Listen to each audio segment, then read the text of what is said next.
স্বামী স্ত্রীর মধ্যে বিচ্ছেদ কুফরি কালামের তন্ত্রক্রিয়া করা থাকলে সেক্ষেত্রে উভয়ের করণীয় কি? শত্রু কিন্তু দূরের হয় না, শত্রু কিন্তু ঘরেরও হয়, আবার বাহিরেরও হয়। শত্রু সে তো শত্রুই। দেখা গেছে স্বামী স্ত্রীর সংসার ভালো, তারা দুজনে খুব ভালো শান্তিতে আছে। এখন তাদের মাঝে কেউ হিংসার বশীভূত হয়ে এই বিচ্ছেদ করলো। এখন বিচ্ছেদ কিন্তু কে করবে আপনি কিভাবে বুঝবেন? বিচ্ছেদ কিন্তু কাছের লোকেরা করে থাকে, আবার প্রতিবেশীরাও করে থাকে। সেক্ষেত্রে দেখা গেছে অনেক অনেক সময় বিচ্ছেদ ছেলের মা, ছেলের ভাবি, অথবা আপনার ননদ, অথবা আপনার জাল। আবার অনেক অনেক সময় দেখা গেছে যে বাড়ির দুষ্ট প্রতিবেশী তারাও শত্রুতা করে এই ধরনের এই বিচ্ছেদ করতে পারে। আবার অনেক অনেক সময় দেখা গেছে যে দুজনের মাঝে যে বিচ্ছেদ করা আছে স্বামী স্ত্রীর মধ্যে, কেউ সেটা এখনো টের পায়নি, অথচ প্রতিদিন তাদের মধ্যে এক ধরনের ঝগড়া, ঝামেলা, মারামারি, সংসারের ভিতরে অশান্তি, কেউ কাউকে চোখে দেখতে পারে না। একটার পর এক ঝামেলা, একটার পর এক সমস্যা প্রতিনিয়ত তারা ফেস করে যাচ্ছে। দেখুন, যখন কোনো তান্ত্রিক এই বিচ্ছেদ গুলো করে, তখন সে কিন্তু খুব হার্ড ভাবে, খুব কঠিন ভাবে এই বিচ্ছেদ গুলো করে থাকে, যাতে করে তার উপর দিয়ে বিচ্ছেদ কেউ না কাটতে পারে। তো এই বিচ্ছেদ গুলো যখন করা হয়, তখন দেখা গেছে এই বিচ্ছেদ গুলো অনেক দিন পর্যন্ত থাকে। কোনোটা 6 মাস, কোনোটা 1 বছর, কোনোটা 5 বছর, কোনোটা সারা জীবনের জন্য। শত্রুতা বশত কেউ হিংসার বশীভূত হয়ে যদি কেউ কুফরি কালামের মাধ্যমে এই ধরনের বিচ্ছেদ গুলো চিরদিনের জন্য করে থাকে, তাহলে স্বামী স্ত্রীর সংসার একটা সময় নষ্ট হয়ে যায়। দেখা গেল বিচ্ছেদটা দুজনের মধ্যে করা হলো, কিন্তু এখন স্ত্রী স্বামীকে চোখে দেখতে পারছে না, কিন্তু স্বামী স্ত্রীকে ভালোবাসে। আবার অনেক অনেক সময় দেখা যায় যে স্বামী স্ত্রীকে ভালোবাসে না, কোনোভাবেই তার কথা শুনতে পারছে না, কোনোভাবেই তার কাছে বসতে পারছে না, কোনোভাবেই তাকে সহ্য করতে পারছে না। তাকে দেখলে মেজাজ গরম হয়ে যায়, তাকে দেখলে মাথা গরম হয়ে যায়। সে তার সংসারে ভর পোষণ দিচ্ছে না, তার ছেলে মেয়ের খোঁজ খবর নিচ্ছে না। অথবা দেখা গেছে বিবাহিত যে দাম্পত্য আছে, 2-6 মাস যাওয়ার পরে তাদের মধ্যে এক ধরনের মন মালিন্য, একে অপরকে এখন আর পছন্দ হয় না, একে অপরকে দেখলে মাথা গরম হয়ে যায়। তো এক্ষেত্রে বিচ্ছেদগুলো আপনারা কিভাবে কাটবেন, কিভাবে নষ্ট করবেন? তো বিচ্ছেদ নষ্ট করার জন্য অনেকগুলো প্রক্রিয়া আছে, হাজারো রকমের তদবির আছে, চিকিৎসা আছে। তবে এই বিচ্ছেদগুলো যদি খুব হার্ড ভাবে করা থাকে, তবে যেমন তেমন ভাবে কোনোভাবেই এই বিচ্ছেদ নষ্ট করা সম্ভব না। বিচ্ছেদ নষ্ট করার জন্য এক নম্বর যে শর্ত হলো, সেটা হলো যিনি এই বিচ্ছেদ নষ্ট করবেন তার দরকার হবে রুহানি শক্তিশালী, অর্থাৎ তাকে আধ্যাত্মিক শক্তিতে শক্তিশালী হতে হবে। দ্বিতীয়ত তাকে পরহেজগার হতে হবে। তৃতীয়ত তাকে খোদাভীরু লোক হতে হবে। যখন কোনো তন্ত্রের মাধ্যমে বা কুফরি খেলার মাধ্যমে কোনো তান্ত্রিক এই বিচ্ছেদ গুলো করে থাকে, তখন সে কিন্তু ওইভাবেই করে থাকে যাতে করে তার বিচ্ছেদটাকেও নষ্ট না করতে পারে। দেখা গেল পৃথিবীর এক প্রান্তে স্বামী স্ত্রী আছে, আপনি এখান থেকে তদবির করলেন, তার বিচ্ছেদ নষ্ট করে দিলেন, তারা আগের মতো হয়ে গেল। এখন এই যে বিচ্ছেদটা আপনি নষ্ট করবেন, সেই পরিমাণ শক্তি তো আপনার থাকতে হবে, অর্থাৎ আপনি তো নষ্ট করতে পারবেন না। অনেক অনেক সময় এই বিচ্ছেদ ক্রিয়া নষ্ট করার জন্য অনেক অনেক সময় ভুক্তভোগীরা বিভিন্ন তান্ত্রিকের কাছে যায়। তখন তান্ত্রিক বিভিন্ন ধরনের মন্ত্র চালনা করে। দেখা গেল কোনো মন্ত্র কাজ করে, কোনো মন্ত্র আবার কাজ করে না। তবে আল্লাহ রাব্বুল আলামিনের পবিত্র যে প্রেরিত কোরআন, যে কোরআন আমাদেরকে দিয়েছেন, আমাদের মাঝে সেই কোরআন দ্বারা হয় না পৃথিবীতে এমন কোনো কাজ নেই। শুধু আমাদের বোঝার ভুল যে কোনটা দ্বারা কি হয়। তো বর্তমান সমাজে কিন্তু অহরহ ডিভোর্স হচ্ছে ব্ল্যাক ম্যাজিকের কারণে। অনেক অনেক সময় দেখা গেছে এই বিচ্ছেদ কাটার পরও স্বামী স্ত্রীর মাঝে শান্তি আসে না।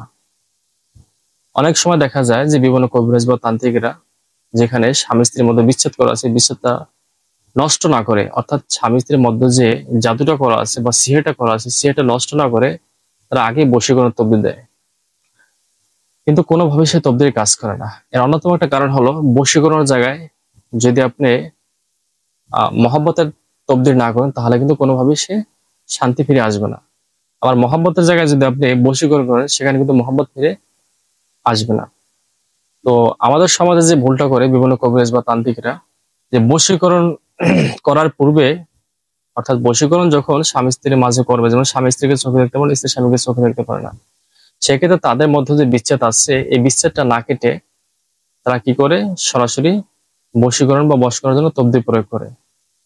কোনো প্রকার ফল তো আসেই না, বরং রোগীর যে একটা মনোবল, বা ভুক্তভোগীর যে একটা মনোবল বা বিশ্বাস, সেটা কিন্তু ভেঙে যায়। তো এই বিচ্ছেদগুলো কিভাবে করে থাকে, দেখুন বিচ্ছেদগুলো কিন্তু করার হাজারো প্রক্রিয়া আছে, হাজারো লক্ষ প্রক্রিয়া আছে। যেমন দু কবরের মাঝে বা জোড়া কবরের মাঝখানে তাবিজ কেটে বা তাবিজ পুঁতে বিচ্ছেদ করা যায়। অনেক সময় ভুক্তভোগীরা যেখানে ঘুমায় সেখানে খাটের নিচে যদি তাবিজ রাখে বিচ্ছেদের জন্য, তাহলে কিন্তু বিচ্ছেদ সৃষ্টি হয়ে যায়। অনেক সময় দেখা গেছে যে চালান করেও কুকুরের মাধ্যমে এই বিচ্ছেদ ক্রিয়া সম্পন্ন করে। অনেক সময় দেখা গেছে যে পথ দিয়ে ভুক্তভোগী হাঁটাচলা করে, ঘরের সামনে পেছনে অথবা ঘরের চার কোনায় যদি এই বিচ্ছেদের ক্রিয়া তাবিজ পুঁতে রাখে, তাহলে কিন্তু বিচ্ছেদ হয়ে যায়।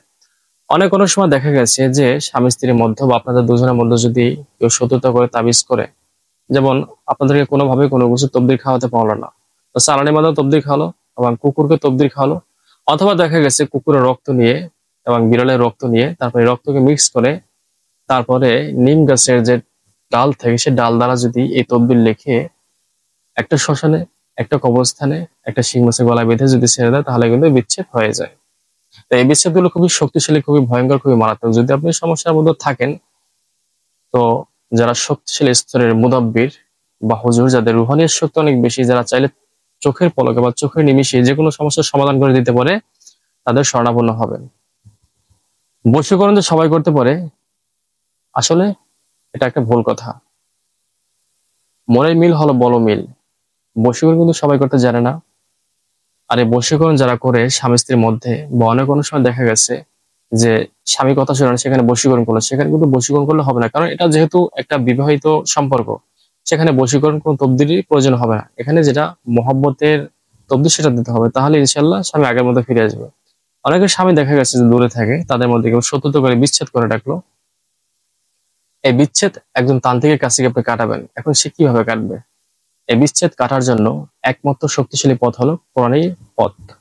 অর্থাৎ আল কোরআনের মাধ্যমে যদি এই বিচ্ছেদ নষ্ট করা না যায়, তাহলে অন্যান্য ভাবে যদি আপনি বিচ্ছেদ নষ্ট করেন, সেই বিচ্ছেদ বেশি দিন আপনি টিকিয়ে রাখতে পারবেন না, আবার সেখান থেকেই শুরু হয়ে যাবে। তো সব থেকে সহজ এবং সমাধানের পথ হলো আল কোরআন। কারণ আল্লাহ রাব্বুল আলামিন বলছেন, ওয়ালানাজ্জিলু মিনাল কুরআনি মা হুয়া শিফাউ ওয়া রাহমাতুল লিল মুমিনিন। এই কোরআনটাই একটা শিফা স্বরূপ। সেটা কাদের জন্য? সেটা বিশ্বাসীদের জন্য, যারা আল্লাহ রাব্বুল আলামিনকে বিশ্বাস করে, পরকালকে বিশ্বাস করে, তাদের জন্য শিফা স্বরূপ। তো বশীকরণ সম্পর্কে, অর্থাৎ এই বিচ্ছেদের লক্ষণ সম্পর্কে অনেকগুলো ভিডিও আমার পেজে দেওয়া আছে, আপনারা দেখে নেবেন। তো যারা এই বিচ্ছেদ কেটে স্বামী স্ত্রীর মধ্যে মিল মহব্বতে তবদীল করতে পারে, তাদের অবশ্যই শরণাপন্ন হবেন। হঠাৎ করে যারা প্রতারক টাইপের তান্ত্রিক বা ভণ্ড, না জেনে না বুঝে কখনো তাদের শরণাপন্ন হবেন না। যাদের কাছে যান বুঝে শুনে, তারপরে তাদের মাধ্যমে চিকিৎসা করাবেন। তবদিল লিখলো আর যে ধরে গেল, আর যে বশীকরণ করলো আর যে ধরে গেল, হবে না। প্রায় রিপোর্ট আসে যে হুজুর মুখের মাধ্যমে তদবির করেছি, কাজ হলে টাকা নিয়েছে। আমি সে সম্পর্কে একটা ভিডিও আমি আলোচনা করবো, এবং তাদের স্ক্রিনশট, টাকা পাঠাইছে, তাদের সে সমস্ত পেমেন্ট গুলো আমি আমার ভিডিওর মাঝে তুলে ধরবো।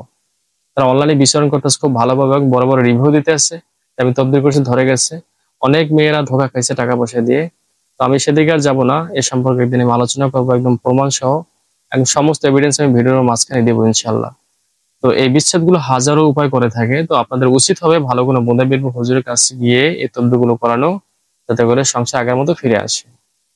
যদি কোনো প্রশ্ন থাকে বা যদি কোনো কিছু জানার ইচ্ছা থাকে, তো অবশ্যই কমেন্ট করে জানাবেন। সবাই ভালো থাকুন। আসসালামু আলাইকুম ওয়া রাহমাতুল্লাহি ওয়া বারাকাতুহু।